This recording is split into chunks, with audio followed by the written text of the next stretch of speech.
Bom dia a todos e sejam bem-vindos a mais uma Escola Interativa. Hoje é dia 26 de outubro de 2017 e teremos o tema Conservação dos Oceanos. Contamos com a presença de Carlos Eduardo Bels, do Centro de Estudos do Mar da Universidade Federal do Paraná. Participe no chat abaixo da tela principal, mandando suas perguntas e sugestões. Um bom evento a todos. Bom dia, pessoal. Tudo bem?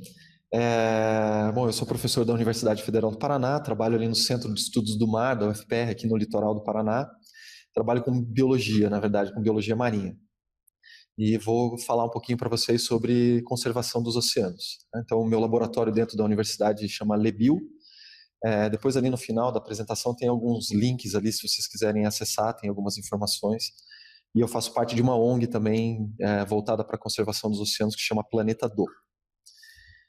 Bom, eu separei a apresentação de hoje em 3 blocos, né? Um primeiro bloco falando um pouco sobre os oceanos, a importância dos oceanos, depois falando sobre os impactos que os oceanos enfrentam hoje, e depois um pouco sobre as iniciativas que têm sido feitas hoje a nível mundial e nível nacional. Bom, os oceanos, é até difícil de falar a importância, porque tem tanta interligação e tanta importância que é um tema só para uma palestra, né? Seria falar sobre a importância dos oceanos.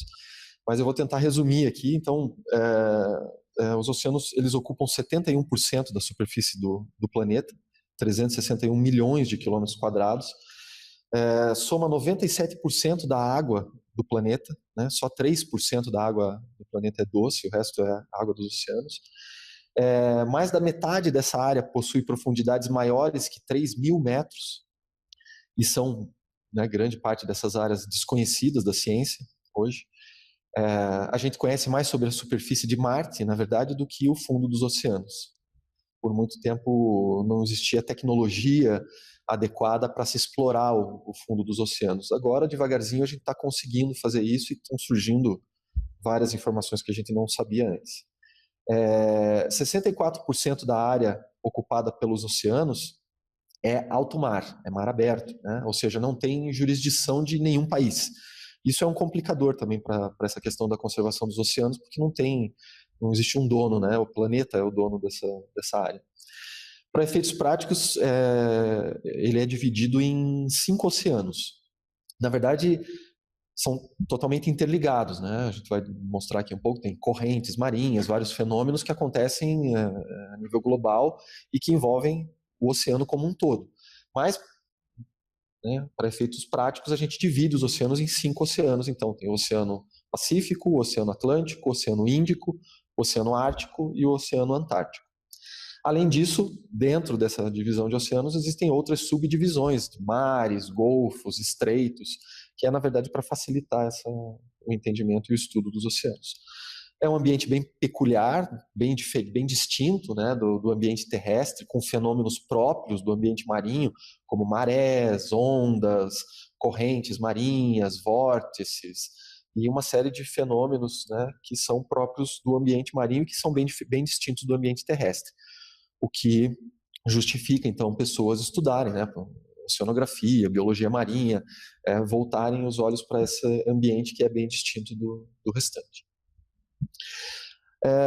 Um outro problema para a conservação dos oceanos é a ocupação, né, do ser humano. Na verdade, aproximadamente 2/3 da população mundial vive atualmente a menos de 50 quilômetros da costa, do mar.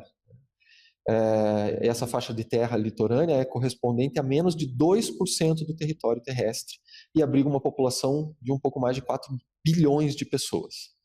No Brasil, 50 milhões de pessoas, ou seja, 1/4 dos habitantes do país, moram em municípios da zona costeira. Aqui nesse mapa dá para ver, um mapa de densidade populacional, que dá para ver bem a distribuição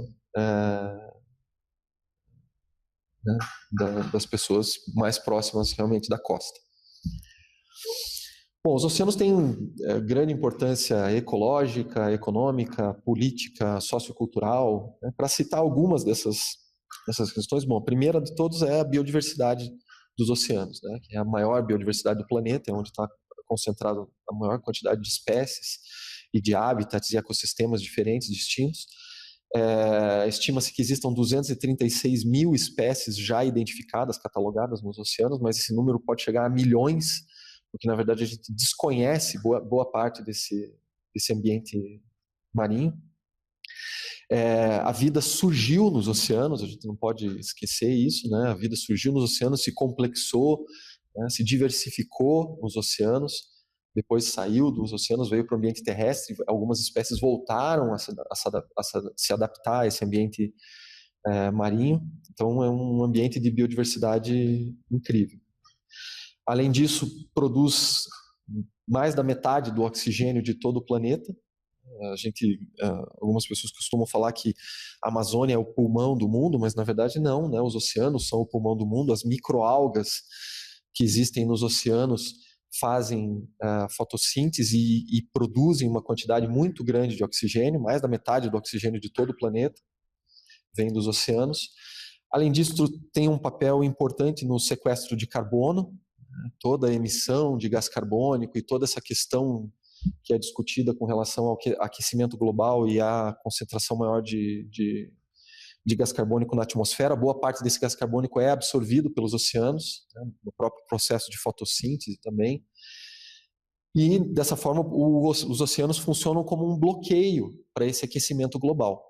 Se não fossem os oceanos, com certeza o aquecimento global estaria a níveis já bem maiores do que está hoje. Né, então, a água dos oceanos absorve tanto o gás carbônico quanto o calor que é gerado por esse aquecimento global. Então, tem um papel importante nessa minimização dos efeitos do aquecimento global. Além disso, tem um papel importante no ciclo da água, né? Então, a água doce que está em terra, ela vem dos oceanos. Então, a água evapora nos oceanos, sobe até a atmosfera, formando nuvens que vêm até o ambiente terrestre, descarregam essa água doce no ambiente terrestre, que formam os rios, formam o lençol freático e que depois vai voltar para os oceanos para de volta evaporar e formar as nuvens e voltar a cair em terra. Então esse ciclo é super importante para várias questões, né, climáticas, de biodiversidade, ecológicas dentro do planeta. Os oceanos têm grande influência no clima de todo o planeta, né? As correntes marinhas influenciam bastante no clima de todo o planeta. Correntes frias têm interferência no clima, correntes quentes têm interferência no clima, a evaporação dessa massa de água tem interferência no clima. Além disso, é fonte importante de recursos minerais, por exemplo, magnésio, bromo, cloreto de sódio, né? O sal que a gente usa. Também é fonte importante de alimento. Mais de 3 bilhões de pessoas dependem dos oceanos como fonte primária de alimentação. Além disso, também produz matéria-prima para a produção de medicamentos. É importante no transporte marinho, desde que a humanidade se conhece. Recreação, empregos, né? Por exemplo, só a pesca ela emprega direta ou indiretamente mais de 200 milhões de pessoas. É importante também na relação de segurança nacional, né? Isso para citar alguns dos importantes papéis aí dos oceanos. Mas, embora exista essa grande importância dos oceanos, ao mesmo tempo a gente tem aí vários impactos que estão sendo imprimidos aí sobre os oceanos, né, nas últimas décadas. E aqui eu coloquei alguns, só para citar rapidamente, mas cada um desses slides, com cada um desses impactos, dá para desdobrar em várias discussões e vários temas, né, que dá para serem trabalhados em sala de aula. Então, um dos problemas hoje para os oceanos é a pesca predatória. A pesca predatória tem uma lista aí de pesca, de tipos de pesca, né, que são predatórias e que são proibidas. Por exemplo, a pesca com bomba. Infelizmente é uma coisa comum ainda no Brasil, principalmente no Nordeste do Brasil ainda se faz muito. Você vai visitar o Nordeste, você vê no litoral várias pessoas sem dedo, sem mão, que acabaram se machucando com essa pesca com bomba, né? Eles simplesmente jogam uma bomba dentro da água que explode e mata tudo que tiver perto.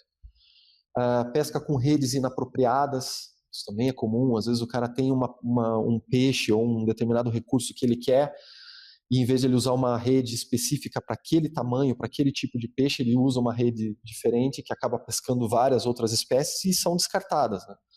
porque o que interessa para ele é aquela determinada espécie, no barco dele só cabe aquela espécie, todo o resto que é pescado é jogado fora.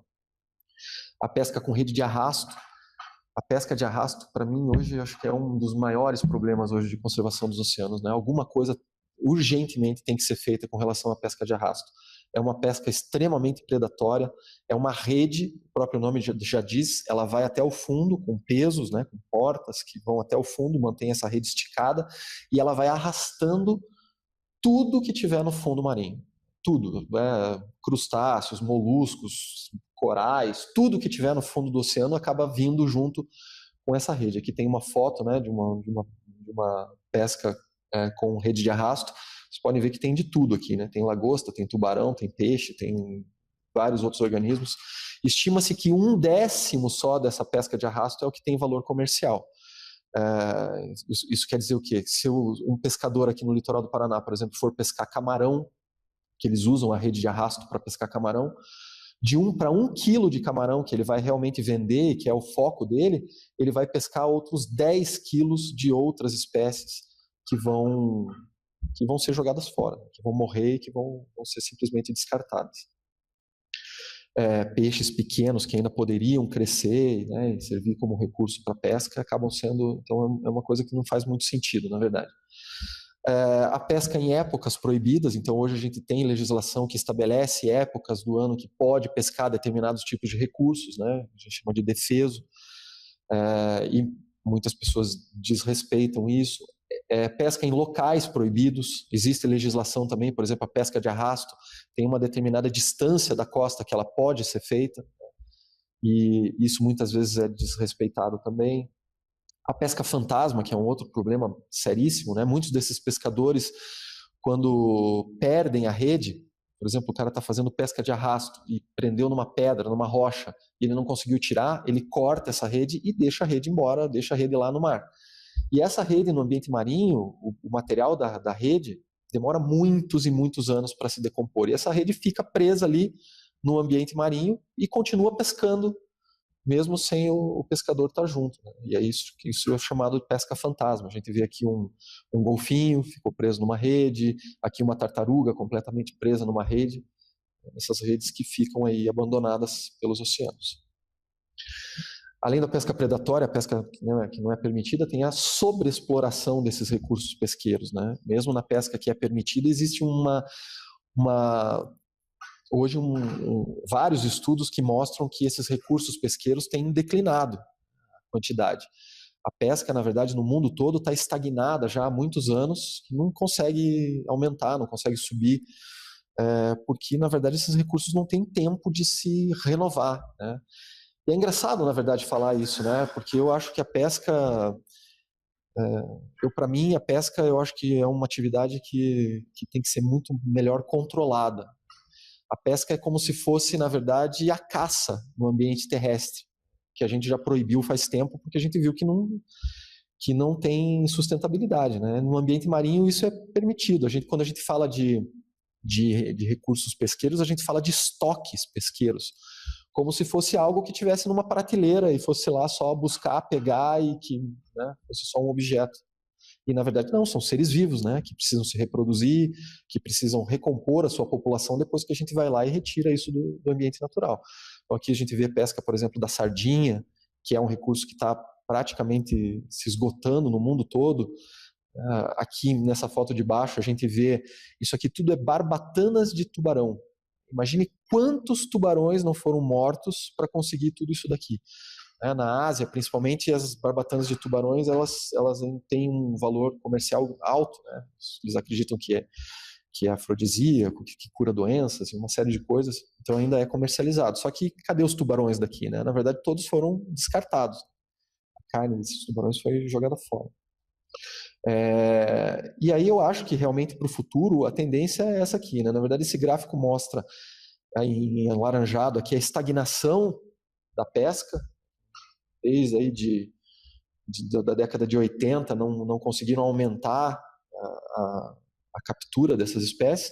E uma outra coisa que está aumentando aqui, na verdade, é a aquicultura, que é o cultivo desses organismos.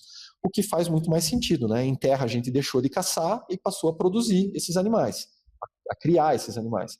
E nos oceanos a tendência no futuro é essa, a gente deixar de simplesmente ir lá e capturar e começar a produzir. Um outro problema sério também para os oceanos é a poluição química, né? Estima-se que hoje cerca de 14 bilhões de toneladas de poluentes chegam até os oceanos todos os anos.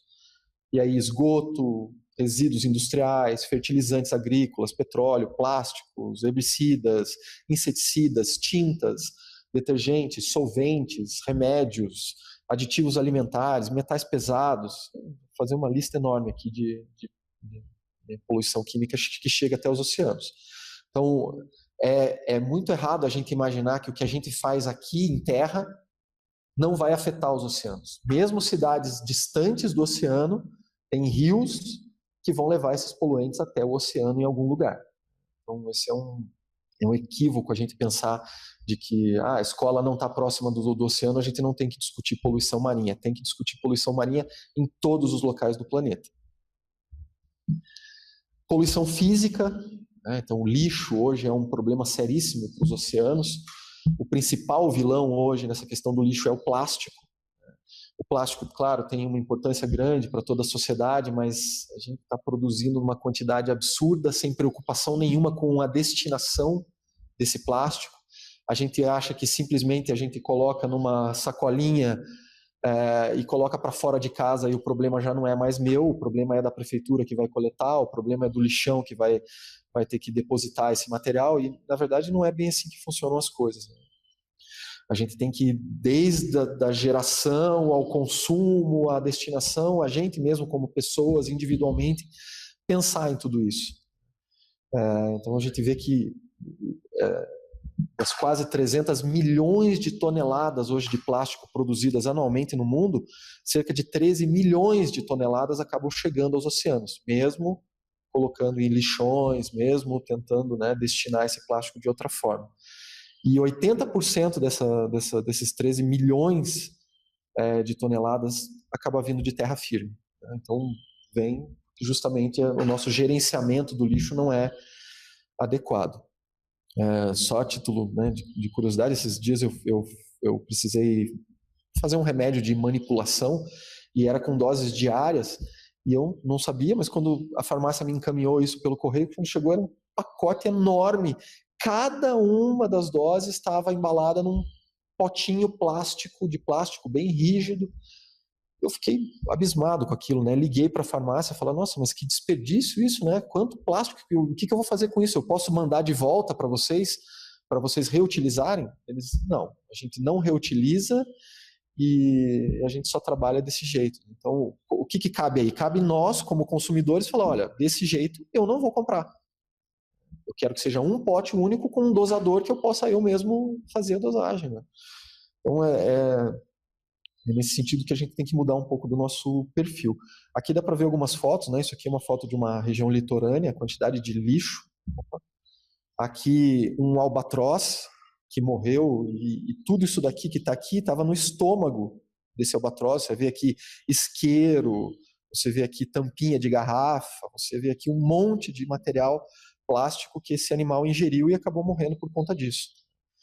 A gente tem um trabalho aqui no litoral do Paraná, ali no Centro de Estudos do Mar, que é uma professora Camila que coordena esse projeto, onde boa parte das tartarugas que são resgatadas, né, após chegarem até a praia, boa parte, né, grande porcentagem dessas tartarugas tem lixo no trato digestório. Então isso é um problema sério hoje a nível mundial que de alguma forma a gente tem que reverter.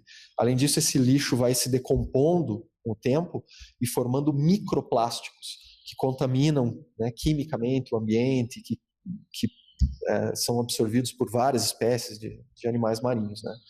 Você tem que imaginar que o lixo não é uma coisa que existia nos oceanos, né? E para os animais marinhos, tudo que está no oceano e está flutuando é comida. Então eles têm essa tendência realmente de comer o que está ali flutuando e infelizmente é lixo. Tartarugas, uma das principais fontes de alimentação das tartarugas é água viva. E elas confundem a água viva com plástico que está flutuando nos oceanos. Aqui é uma tabelinha que dá para ver, né, a quantidade de lixo encontrado né, em praias no mundo todo. Aí a gente vê que o saco plástico, as garrafas plásticas, as tampinhas de garrafa plástica, na verdade é a maior quantidade, né? Então 80% do lixo encontrado em praias do mundo todo é plástico hoje. Isso é um problema realmente sério. Uma garrafa plástica, por exemplo, demora 450 anos para se decompor. Bom, eu comentei ali anteriormente que existem correntes oceânicas, né, que circulam o planeta todo. Essas correntes, elas levam nutrientes a várias partes do oceano, elas circulam água fria, água quente, né, de acordo com a mudança de densidade da água. Isso faz com que essa água circule por todos os oceanos. E em alguns pontos, ela forma vórtices, né, que esses vórtices são... a água circula nessas regiões formando o que se chama de giros. E a gente tem alguns giros aqui, o giro do Pacífico Norte, o giro do Pacífico Sul, o giro do Atlântico Norte, o giro do Atlântico Sul, o giro do Índico. E nessas regiões tem se acumulado uma quantidade absurda de lixo que chega até os oceanos e vai para esses locais. Não sei se vocês já ouviram falar isso, mas é um assunto que dá para discutir bastante, que é o sétimo continente. Na verdade, na década de 80, um navegador que resolveu fazer uma rota diferente da que ele estava acostumado a fazer, de repente ele caiu nessa região do Pacífico Norte, aqui, onde por quilômetros e quilômetros e quilômetros ele só viu lixo.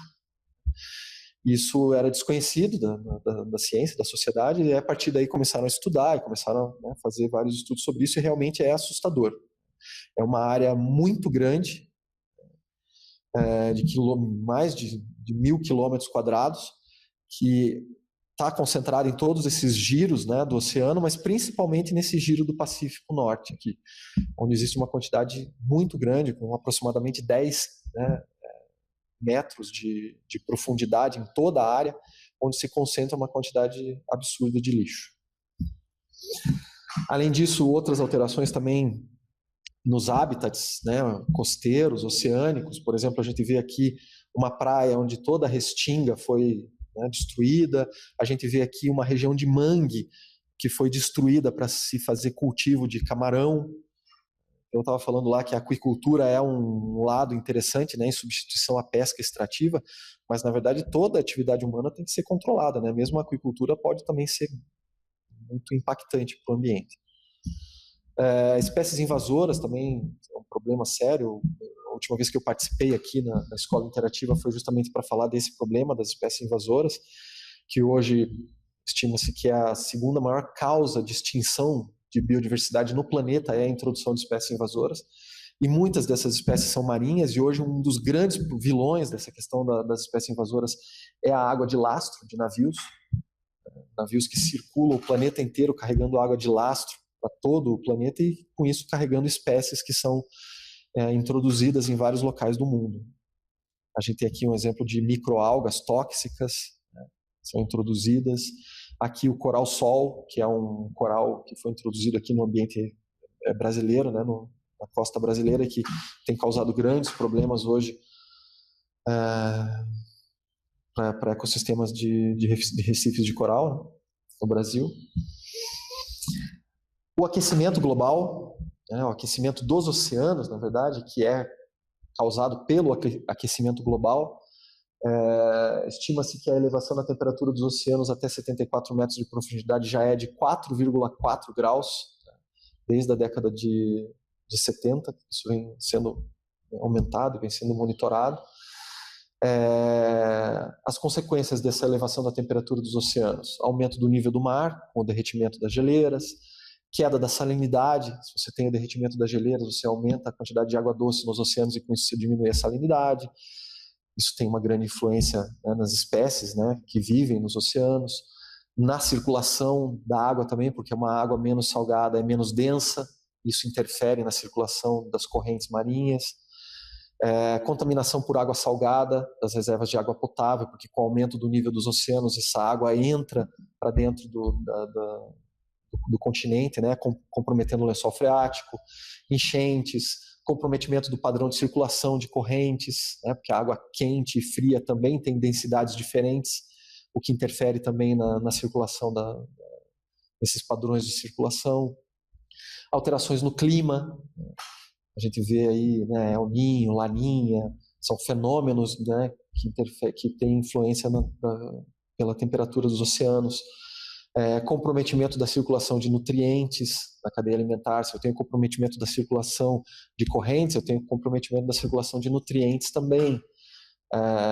E aí a gente vê aí vários, né, problemas que todo o planeta hoje está enfrentando com floração de algas tóxicas, com floração, por exemplo, de águas vivas. É uma coisa que a gente está vendo crescer no nosso litoral aqui do Paraná, por exemplo. A cada ano tem mais casos de acidente com água viva. Isso está acontecendo no mundo todo, né, porque realmente é uma descompensação na cadeia trófica dessas espécies marinhas. Comprometimento de estoques pesqueiros, né, isso influencia na disponibilidade de alimento para as pessoas, e comprometimento com toda a biodiversidade do planeta. O aquecimento tem vários desses efeitos, mas um bem evidente, eu acho que muito preocupante para todo o planeta hoje, é o branqueamento de corais, que é um processo, né, uma síndrome que acaba acometendo vários locais do planeta. Na verdade, isso é um tema um pouco interessante de trabalhar com os alunos, porque envolve várias questões, envolve questões ecológicas, biológicas, né? Na verdade, os corais, eles são organismos coloniais que têm uma simbiose com organismos que são chamados zooxantelas, que fazem fotossíntese e que estão presentes no corpo dos corais e que dão a cor dos corais, na verdade. E essa simbiose, na verdade, é totalmente benéfica para os corais, porque nesse processo de fotossíntese das zooxantelas, elas fornecem alimento para os corais também. E o que acontece é que quando aumenta a temperatura dos oceanos, essas zooxantelas começam a produzir toxinas. E aí os corais eliminam do seu corpo esses organismos, essas zooxantelas. E aí com isso eles perdem a coloração, ficam esbranquiçados. E se isso perdurar, eles ficam sem alimento e acabam morrendo.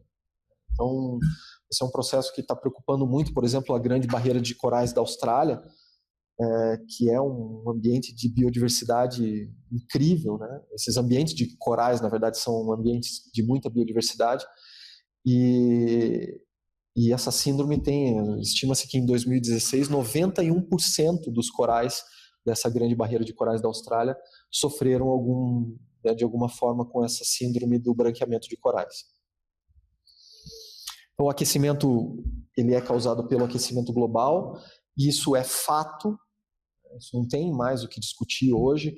Eu coloquei aqui algumas referências no final ali que vocês podem ver o último relatório da ONU, do painel intergovernamental para mudanças climáticas, né, que são vários especialistas, cientistas do mundo todo, que afirmam categoricamente que o planeta está aquecendo, que isso está causando mudanças climáticas, e essas alterações são influência das atividades humanas.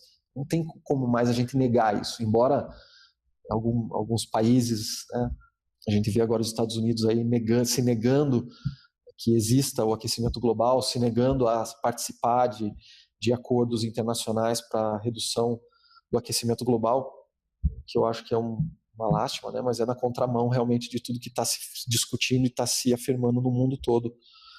Então, realmente, esse gráfico mostra aqui, né, o nível de gás carbônico na atmosfera, e mostra claramente que existe realmente uma variação, mas que desde a década de 50 isso já passou de todas as variações, de todos os monitoramentos que a gente tem registro até os dias de hoje. Além disso, outro problema sério para os oceanos é a acidificação dos oceanos. Então, essa produção muito grande de gás carbônico né, pelo homem, isso aquece o planeta. Boa parte desse gás carbônico é absorvido pelos oceanos, e esse gás carbônico, junto com a água, forma ácido carbônico, né, que depois vai se dissociar em íons, e um desses íons é o íon H+, que é responsável pela acidificação dos oceanos. Isso tem uma influência muito grande se a gente pensar que o pH da água, todos os organismos que vivem têm um limite muito estreito de sobrevivência, né, a variações de pH. Até muitos organismos aguentam variações de temperatura num certo nível, variações de salinidade num certo nível, mas o pH, realmente, uma variação muito pequena de pH já pode influenciar grandemente na sobrevivência de muitas espécies. Além disso, muitas das espécies marinhas utilizam o carbonato de cálcio para sua conformação, né? Conchas de moluscos, exoesqueleto de crustáceos, e aí vários, né? Os corais também utilizam muito carbonato de cálcio, e esse carbonato de cálcio é degradado com a acidez dos oceanos. Uma coisa não é compatível com a outra, isso pode causar grandes problemas no futuro. E, bom, o que tem sido feito, né, atualmente? Várias iniciativas já foram feitas, né, mas eu acho que, assim, se fosse uma das principais iniciativas que têm sido feitas hoje para a questão dos oceanos são as conferências da ONU, né, porque, que eu tinha comentado no começo, boa parte do território, né, dos oceanos não tem jurisdição de nenhum país. Então, quem que controla, quem que faz, quem que cria instrumentos legais para conservar, para preservar os oceanos? Tem que ser uma instituição internacional, intergovernamental. E aí entra a ONU, a Organização das Nações Unidas, como um grande papel aí na conservação do planeta.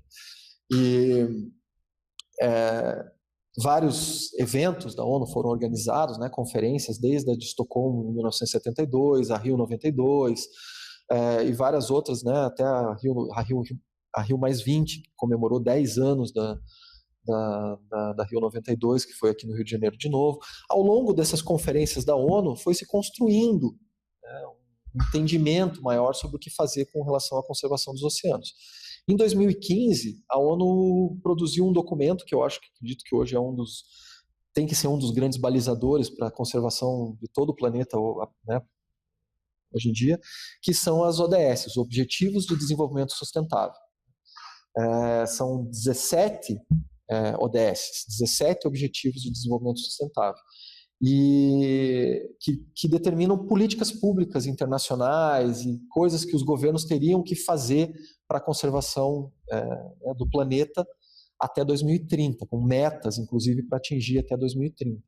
E a ODS 14, desses 17 objetivos, um deles é o 14, que trata justamente da conservação e uso sustentável dos oceanos. Dentro desse documento tem 10 metas que os países teriam que seguir, né, teriam que tentar atingir até 2030.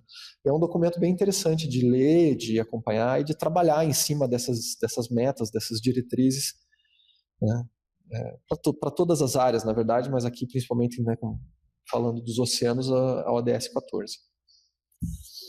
Aqui eu coloquei algumas referências, né, que vocês podem buscar aí sobre essas fontes que eu busquei. Então, o próprio site do meu laboratório ali na universidade, eu tenho várias informações. Vai ficar essa palestra, vai ficar a palestra anterior que eu fiz sobre espécies invasoras, que está lá também. Eu vou colocar alguns desses documentos, por exemplo, o último relatório do IPCC, lá do painel intergovernamental de mudanças climáticas, eu vou colocar lá. Essa ODS 14 eu vou colocar lá também, e aí vocês podem acessar por ali esses documentos também. O próprio site da ONU, né?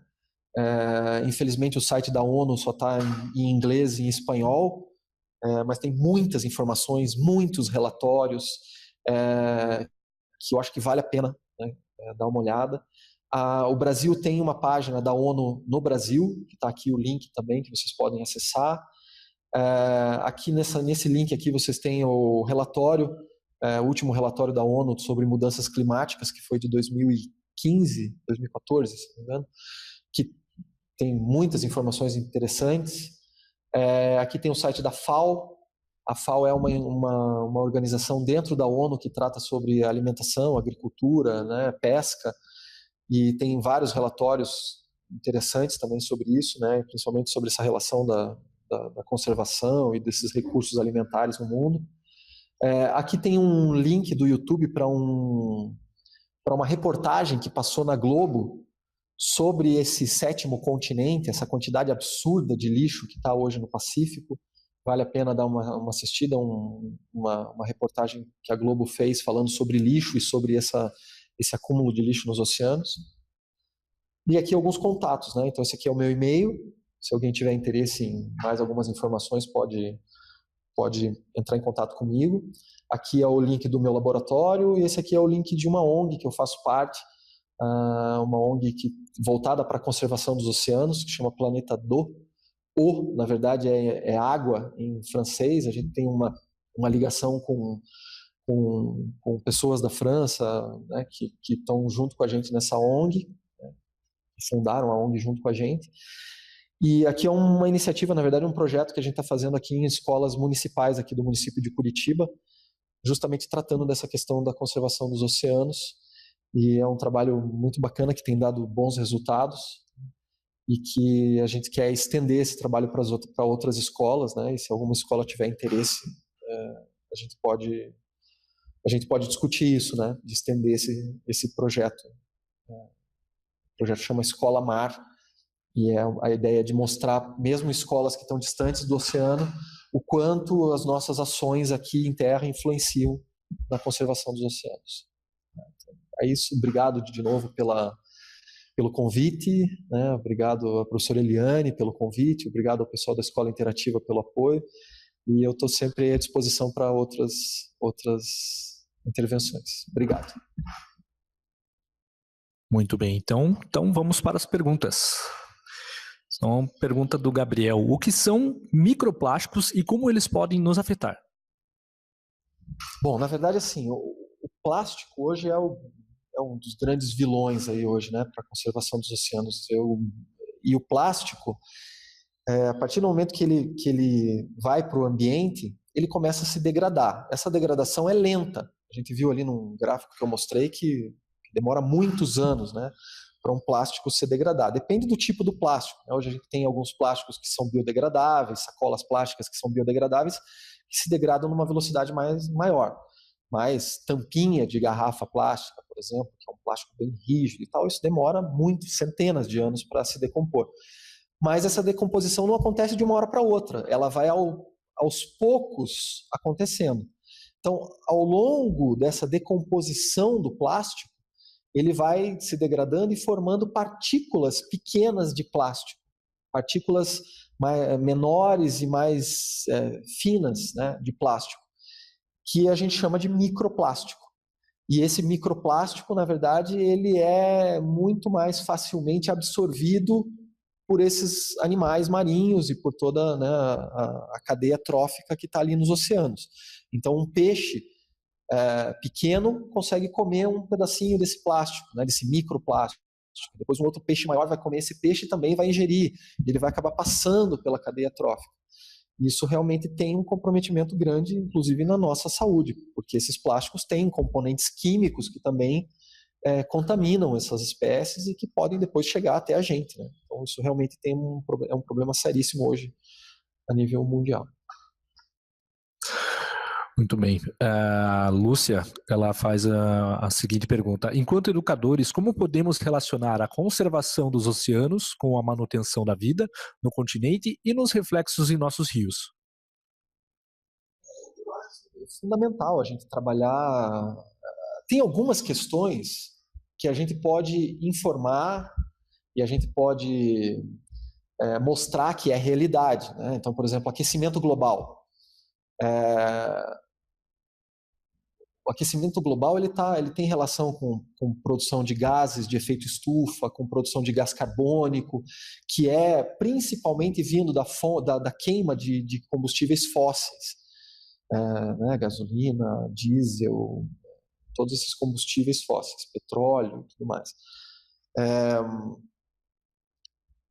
Como que a gente influencia nisso? É difícil, né? Porque, na verdade, isso é um mercado internacional muito forte, que aos poucos a gente vai ter que começar a pressionar e tal, mas não é uma coisa que assim, a gente consiga resolver, nós, alunos, professores, ali, resolver imediatamente. Mas tem algumas coisas que a gente pode realmente trabalhar de forma muito efetiva, né, dentro de sala de aula com alunos e tudo mais. Uma delas eu acho que é o lixo. O lixo eu acho que hoje é um problema seríssimo e que a gente não trata isso da forma correta, né? A gente vê pessoas, eu falo isso, né, de experiência própria, a gente vê às vezes pessoas bem instruídas, pessoas inteligentes, que não conseguem entender a dimensão do problema do lixo hoje mundialmente, né? Pessoas que acham que simplesmente o papel dela é colocar tudo num saco e pôr para fora de casa. E reciclagem, não entende a importância da reciclagem dentro desse contexto, não entende que, na verdade, a reciclagem ela não é uma responsabilidade só da prefeitura, da sua cidade, ela é uma responsabilidade de quem está usando esse lixo. Então não adianta eu pegar, por exemplo, e separar todo o lixo dentro de casa, o que é orgânico e o que é reciclável, e depois colocar tudo junto lá para fora da minha casa, porque vai passar o lixo comum que vai levar e aquilo vai para o lixão, vai para o aterro. Então eu tenho que saber o dia que passa a coleta seletiva, eu tenho que deixar ali pronto e tudo separadinho para que isso vá e que realmente tenha uma efetividade quando chegar lá na usina de reciclagem. A gente sabe que boa parte das cidades não fazem reciclagem. Curitiba faz, mas numa quantidade pequena também, ainda tem que melhorar muito. Eu, que, por exemplo, estou no litoral aqui direto do Paraná, o litoral do Paraná não faz reciclagem. Faz na temporada, quando tem bastante gente, daí tem coleta seletiva. Fora disso, quando eu estou lá, por exemplo, eu subi de lá ontem, eu trago no meu carro o lixo para cá. Porque eu não consigo imaginar eu deixar esse lixo lá no litoral e isso ir para um aterro sanitário. Então, o lixo reciclável, né? Então, eu trago para Curitiba, separo na minha casa, coloco na frente de casa no dia que vai passar, no horário que vai passar o caminhão do lixo reciclável. Então, eu acho que isso é uma das coisas, né? Uma das coisas que a gente vê que tem uma questão fácil de trabalhar.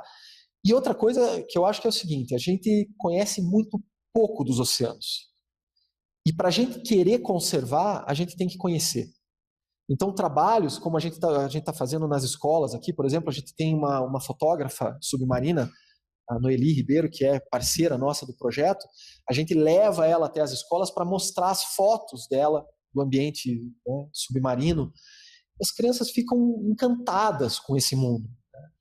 Esse projeto aqui, nessa foto, por exemplo, tem uma raia-manta aqui, né, que uma pessoa vestiu esse boneco aqui de raia-manta.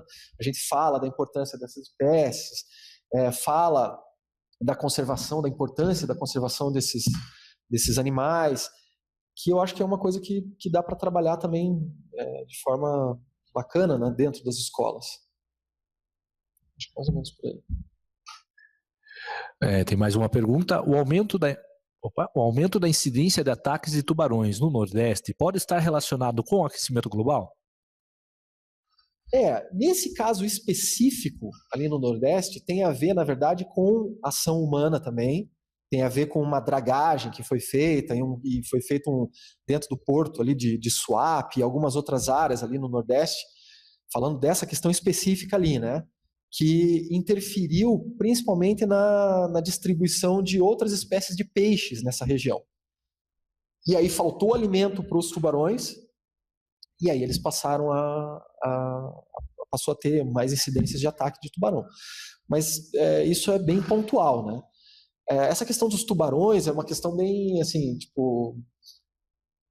Como a gente desconhece, muitas vezes, o ambiente marinho, a complexidade desses ecossistemas marinhos, a gente acaba romantizando algumas coisas, né? A gente acaba tendo ideias na nossa cabeça que às vezes não são...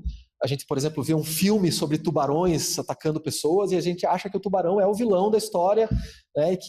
Mas na verdade ele não é. Na verdade o tubarão, para começar, nós não somos comida de tubarão. Não somos. O tubarão nunca vai comer uma pessoa, né? Porque isso não faz parte da cadeia alimentar dele. O que acontece às vezes são acidentes onde ele vai lá e ele não sabe direito o que é aquilo, ele vai lá e dá uma bocada para experimentar, para ver o que é. Claro que uma bocadinha para experimentar, às vezes pode ser um acidente feio com o tubarão. Mas eu já mergulhei com tubarões, tem várias pessoas que mergulham com tubarões e são animais que não têm essa necessidade de de causar dano às pessoas, né? Mas claro que num ambiente estressado, num ambiente comprometido, num ambiente poluído, num ambiente onde a cadeia trófica é alterada, podem aumentar esses acidentes, não só com tubarões, mas com outras espécies também. Isso, acredito que possa ser uma tendência no futuro, sim, com o aquecimento dos oceanos. Eu acho que um grande exemplo desses acidentes é quando acontecem nos campeonatos de surf, né? O pessoal está descansando em cima da prancha e do nada vem um tubarão, porque ele não sabe que é um humano que está ali. É uma sombra, né? Então ele... Sendo só acidentes mesmo, né? Ele vai lá, experimenta, vê que não é o que ele queria e sai. Né? Mas isso cai na mídia e as pessoas acham que realmente o tubarão é um dos vilões. Não existe isso, né? Na natureza, na verdade, não existe isso. Não existe vilão e mocinho, né? Na verdade, eles estão ali cumprindo o papel ecológico deles, que é muito importante. Né? Os tubarões têm um papel dentro da biodiversidade dos oceanos que é de extrema importância. Mas a matança, a caça, né, a pesca indiscriminada, aquilo que vocês viram naquela foto ali das barbatanas de tubarão, que ainda é comercializado em várias regiões do mundo. A gente mesmo aqui, né?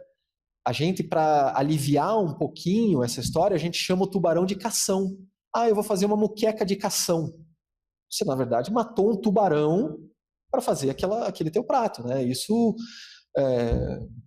é bem complexo isso, na verdade, né? Porque as pessoas pescam realmente tubarões e a gente não tem preocupação nenhuma com a reposição dessas populações e o que isso tem de efeito nessas populações no mundo todo. Com certeza. Bom, a próxima pergunta. Existe política específica no Brasil para a conservação dos oceanos? Como os pescadores são orientados para minimizar os efeitos da pesca predatória? Existem algumas políticas, sim, a nível estadual, a nível municipal, a nível federal. Existem legislações, existem leis que estabelecem pesca, existem leis que estabelecem defeso, por exemplo, que são épocas que determinados recursos não podem ser pescados. Existem áreas de conservação, né, unidades de conservação marinhas, embora o Brasil seja muito criticado internacionalmente com relação a isso, porque a gente tem muitas...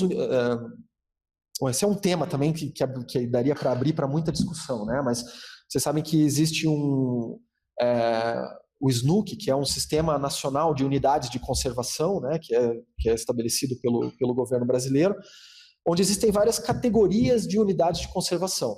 Algumas são menos restritivas, outras são mais restritivas. Algumas permitem uso, outras não permitem uso. Então, eu tenho lá APA, que é a área de proteção ambiental, eu tenho reserva ecológica, eu tenho parque nacional.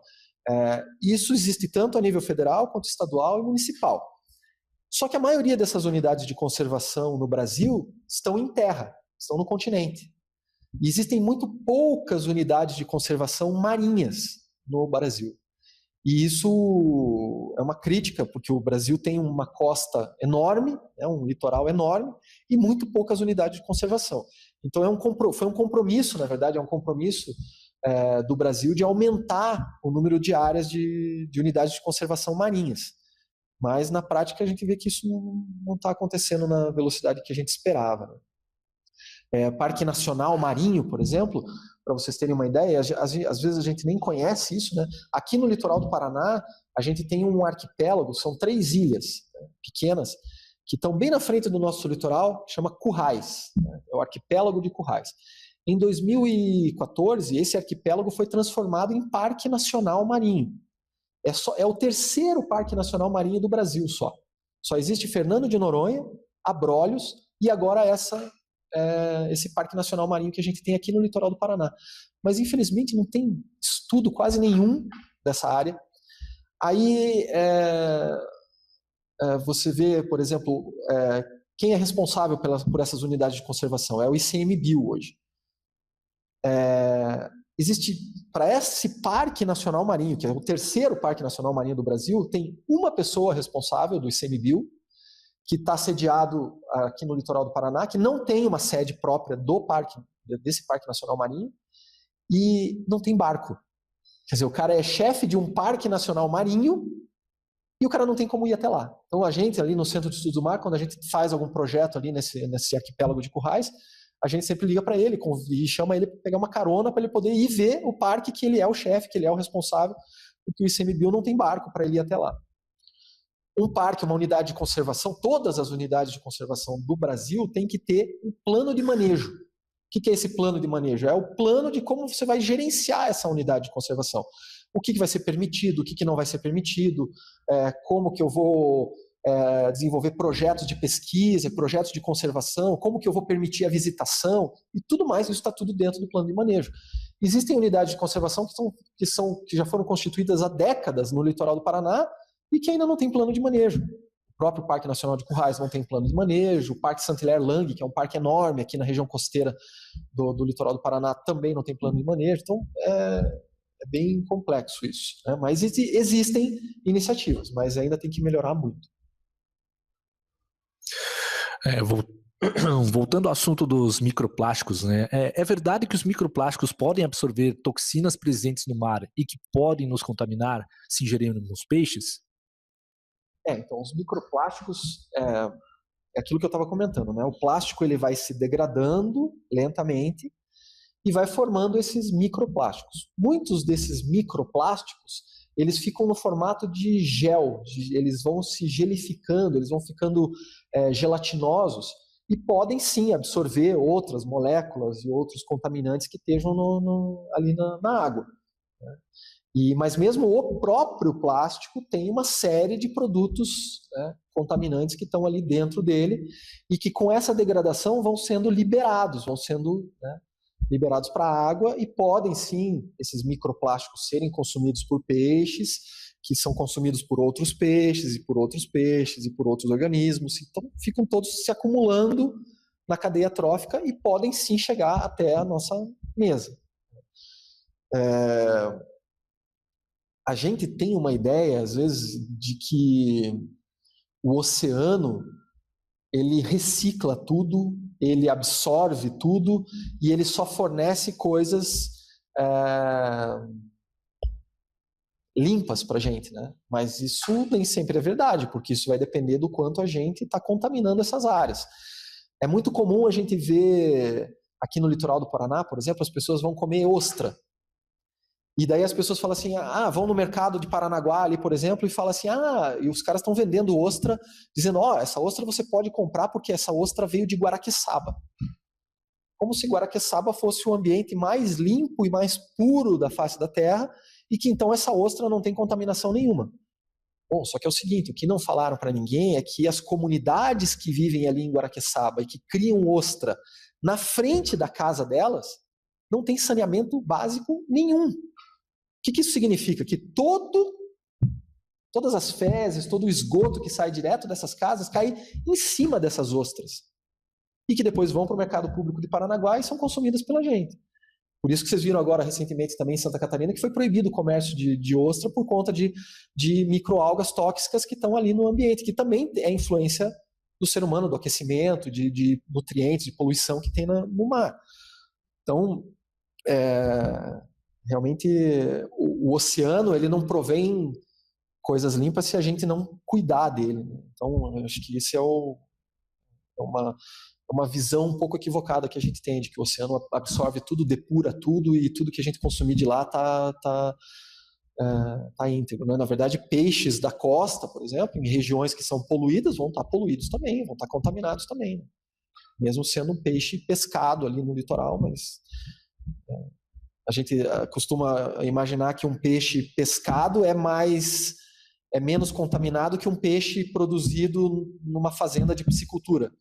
Isso não quer dizer, porque se o peixe for pescado numa área que está contaminada, ele vai ser muito mais contaminado do que um peixe que foi produzido numa fazenda de piscicultura com água, né, controlada e tudo mais, porque o dono da fazenda sabe que ali, se ele não tiver uma água limpa, ele não consegue produzir, não tem qualidade de produção. Isso tudo é muito relativo. Temos mais uma pergunta. A exploração de minerais no fundo oceânico é possível e quais são os impactos? Não, é possível sim. Acredita-se até que no futuro boa parte da areia, boa parte do solo em terra vai ser explorado dos oceanos, né? Eu acho que é uma tendência futura de minerais, de muita coisa ser explorada a partir do momento que a gente começa a conhecer melhor, né, esse ambiente oceânico. Mas, claro, como qualquer exploração, ela tem que ser feita dentro de padrões que não interfiram no ambiente. Então, isso é possível, eu acho que é possível, a partir do momento que a gente começa a conhecer melhor o fundo dos oceanos, mas dentro de todo um cuidado ambiental que tem que ser extremo. Muito bem, não temos mais perguntas. Carlos, você gostaria de fazer alguma consideração final? Só agradecer de novo, dizer que eu estou à disposição, dizer que é um tema que eu acho que dessa palestra que foi super rápido, né? A gente falou vários assuntos ali, cada um daqueles impactos dá para desmembrar em vários assuntos novos, mas o tempo é curto e tal, então acho que me deixar à disposição para poder falar de outros assuntos e passar material para quem quiser também, ali pelo meu e-mail. E dizer que eu gostaria muito de ver essa discussão dos oceanos, né, nas escolas, porque eu acho que a gente conservar os oceanos parte realmente do princípio de conhecer os oceanos, e a gente conhece muito pouco. Nós, cientistas que trabalhamos com pesquisa na área marinha, conhecemos muito pouco, né, e a população em geral conhece menos ainda. E eu acho que conhecer é o principal caminho para conservar, para entender a importância, entender como nós estamos influenciando nesse ambiente marinho e aí realmente se sensibilizar para esse tema, né? Que eu acho que é muito importante. Na verdade, sem os oceanos não existe vida no planeta. Ele está completamente interligado com todas as questões ecológicas e de manutenção da vida de todo o planeta. Sem os oceanos conservados, a gente não tem vida nos continentes.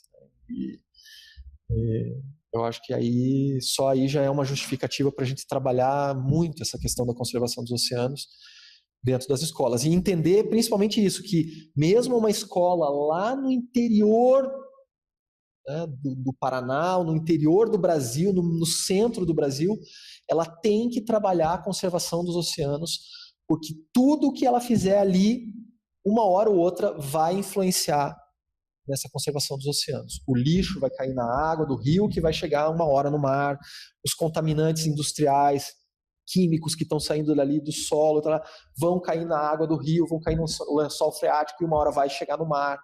Tudo isso influencia diretamente. Então, eu acho que isso é uma das principais coisas que eu acho que a gente tem que começar a discutir mais. Porque a gente imagina que a gente está longe, o problema é de quem está perto lá e de quem está lá trabalhando, né, vivendo no ambiente mais próximo do ambiente marinho, e não é verdade. Do Carlos pela participação, foi muito legal. O tema do mar é sempre bacana reforçar tudo isso, porque, como você comentou, realmente ele não é tão explorado como ele deveria ser, né? Tem que bater muito na tecla dos mares, porque é vida, né? Não tem, a gente não escapa disso, a gente precisa do mar. As tecnologias que a gente tinha até pouco tempo atrás não permitiam o conhecimento melhor dos oceanos, do fundo do oceano. E tanto que isso é uma verdade. A gente conhece hoje mais sobre a superfície de Marte do que o fundo dos nossos oceanos. Então, existe uma infinidade de espécies que a gente ainda não conhece, que a gente ainda não identificou. A cada dia a gente vê publicações de ocorrência de novas espécies que estão sendo encontradas nos oceanos. E hoje em dia a tecnologia está começando a melhorar para a gente conseguir explorar melhor. Mas mesmo assim, a gente está, por exemplo, numa universidade aqui federal, onde a gente não tem um barco capaz de ir para mar aberto e fazer estudos em mar aberto. A gente só consegue ficar dentro da Baía de Paranaguá, dentro da Baía de Guaratuba, aqui no litoral do Paraná, e o Centro de Estudos do Mar, por exemplo, não tem um barco suficiente para fazer pesquisas oceanográficas. A gente tem poucos navios oceanográficos hoje no Brasil, que a gente tem que ficar tentando pegar carona nesses navios para poder fazer um estudo em locais mais distantes da costa, em locais mais profundos. Mas essa tecnologia está melhorando, né? A UFSC, que agora aqui a Universidade Federal de Santa Catarina, acabou de construir, ela mesma construiu um veleiro oceanográfico, que vai, né, viajar aí pelo Brasil todo fazendo pesquisas. Chama Veleiro Eco. Se vocês quiserem dar uma pesquisada na internet, vocês vão ver lá. Tem um Facebook do veleiro também, ele vai ser inaugurado agora por esses meses aí e vai começar as expedições. Mas ainda tem muita coisa para fazer e muita tecnologia para desenvolver para isso. Então, acho que ainda tem aí muitas empresas que vão começar a desenvolver tecnologias e talvez ganhar dinheiro com isso também. Essas startups vão começar a pensar nesses problemas para a conservação dos oceanos, né? Como resolver o problema do lixo nos oceanos, como resolver o problema de poluição química nos oceanos, como melhorar as condições para a gente explorar melhor, para a gente entender melhor os oceanos. Eu acho que esse é o futuro. Então, mais uma vez, obrigado, Carlos. Queremos agradecer também o pessoal da Educação Ambiental, que está sempre presente aqui na Escola Interativa. A gente tem uma parceria bem bacana, né? Agradecer também aos espectadores, desejar um ótimo dia e até a próxima Escola Interativa.